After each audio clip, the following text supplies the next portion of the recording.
اگه تو هم دلت میخواد ربات تلگرامی خودت تو بدون هیچ هزینه اضافی بسازی، پس تا آخر این ویدیو همراه من باش. سلام، من محمد مهدی تیموری هستم و اینجا کانال یوتیوب منه.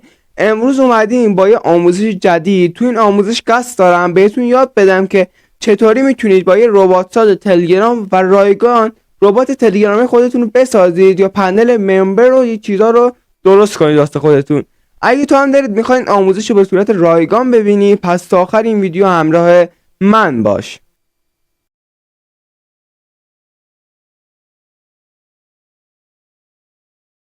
اولین کاری که باید انجام بدید، بیاید تو باتفادر و یه توکن بسازیم واسه خودمون، واسه این ربات اصلی.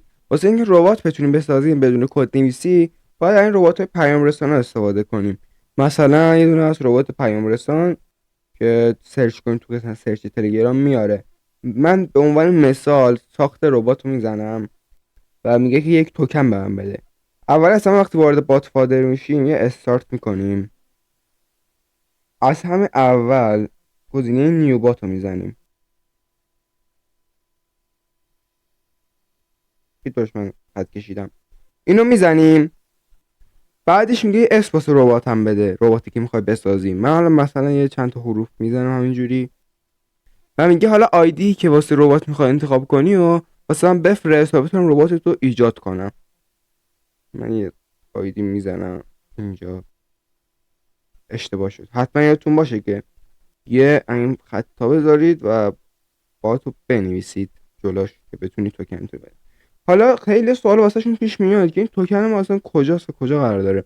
خب دوستان این توکن تو این بخشه میبینید چند تا حروفی که بهتون نشون میدم و کاری نداره. فقط اولین کاری که انجام میدید با یه دونه بزنید روش، یه دونه بزنید روی این بخشی که بچه حواستون قشنگ باشه دقیق بزنید روی اینی که من دارم میزنم. روی این بزنید متن کپی میشه و حالا ببرید توی اون ربات سازی که بهتون گفتم بذارید تا رباتتون رو بسازه. یه نکته ریز بهتون بگم، حتما این چیز رو دقت کنید دوستان. باتفادر فقط آیدی ربات میسازه. حالا اگه توی منطقه خارج باشیم میتونیم با ربات سازی یه حرفه کار کنیم، یعنی که با همین هم میتونیم کار کنیم، ولی واسه ما چون زبانش انگلیسی و خیلی سخته است فقط توکن میسازه. یعنی شما میتونید از همین قسمت وقتی توکنتون رو ساختید بیاید عکس پروفایل رباتتون رو یا مثلا نام کاربری و تنظیمات مثلا جوین اجباری و این چیزا رو همه رو داخل همین ربات انجام بدید. حالا این ربات ها خصوصا این سروری ان که واسه میشه اونجا که شما بتونید با پنلتون بهتر کار کنید.